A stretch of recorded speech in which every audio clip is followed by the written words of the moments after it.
जय हिंद दोस्तों। दुनिया के सभी देशों के पास अपनी कमांडो फोर्सेस हैं, जिनमें भारत के पास भी स्पेशल फोर्सेस हैं जिन्हें कमांडो कहते हैं। इनका मुख्य काम होता है आतंकी हमला रोकना, हॉस्टेज सिचुएशन से लोगों को बचाना, सीक्रेट ऑपरेशन करना, सर्जिकल स्ट्राइक या फिर कॉम्बैक्ट रिकनॉसेस। युद्ध में ये दुश्मन को धूल चटा देते हैं। जमीन, जल या वायु, कहीं भी और किसी भी तरह के युद्धक मिशन को पूरा करने के लिए हमेशा तैयार रहते हैं। ये मारने और मरने दोनों के लिए तैयार रहते हैं। आइए जानते हैं भारत के ऐसे घातक कमांडो फोर्सेस के बारे में। नंबर 1 पे है Marcos commando force. Indian navy के पास भी एक कमांडो फोर्स है जिन्हें मार्कोस कहा जाता है। जल, थल और हवा में लड़ने के लिए मार्कोस कमांडोज को खास ट्रेनिंग दी जाती है। अन्य कमांडो फोर्सेस की तुलना में ये काफ़ी अलग होते हैं। समुद्री मिशन को अंजाम देने के लिए इनको कड़ी ट्रेनिंग दी जाती है। 20 वर्ष की उम्र वाले 10,000 युवा सैनिकों में से किसी एक का चयन मार्कोस फोर्स में होता है। 2.5 साल से 3 साल तक अमेरिकी और ब्रिटिश सील्स के साथ मार्कोस कमांडो को बेहद खतरनाक और कड़ी ट्रेनिंग पूरी करनी पड़ती है। नंबर 2 में है एनएसजी कमांडो फोर्स। देश के सबसे अहम कमांडो फोर्स में से एक है। एनएसजी कमांडो फोर्स गृह मंत्रालय के अधीन काम करती है। तीनों सेनाओं, पुलिस और पैरामिलिट्री के सबसे अच्छे जवानों को एनएसजी कमांडो में चुना जाता है।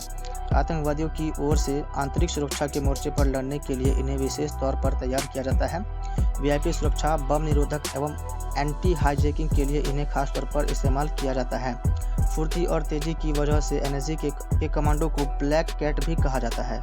नंबर 3 पे है पैराशूट रेजिमेंट का हिस्सा एलिट पैरा कमांडो। हवा में मार करने के लिए एलिट पैरा कमांडो ट्रेंड होते हैं। 30 से 35,000 फीट की ऊंचाई से छलांग लगाने में इन जवानों को महारत हासिल होती है, जो पैराशूट रेजिमेंट का हिस्सा है। इसमें स्पेशल फोर्सेस की 7 बैटालियन शामिल है। भारत और पाकिस्तान के बीच 1965 की जंग के दौरान इन कमांडो यूनिट का निर्माण हुआ था। इंडो म्यांमार बॉर्डर पर सर्जिकल मिशन को इंडियन आर्मी के एलिट पैरा कमांडोज ने ही अंजाम दिया था। दुश्मनों को चकमा देने के लिए एलिट पैरा कमांडो विशेष ड्रेस का इस्तेमाल करते हैं। इन वर्दियों का हल्का रंग रेगिस्तान में और गाढ़ा रंग हरियाली के बीच उन्हें छिपाने में मदद करती है। नंबर 4 पे है SPG commando force. Special protection group के कमांडो प्रधानमंत्री, पूर्व प्रधानमंत्री और उनके परिवारों की सुरक्षा की जिम्मेदारी निभाते हैं। ये जवान बहुत ही ज़्यादा चुस्त और समझदार होते हैं। पूर्व प्रधानमंत्री इंदिरा गांधी की हत्या के बाद 1988 में एसपीजी को बनाया गया था। पीएम की सुरक्षा में तैनात होने वाले स्पेशल प्रोटेक्शन ग्रुप कमांडो को विशेष तरह की ट्रेनिंग दी जाती है। इनके पास ऑटोमेटिक गन, असॉल्ट राइफल होती है।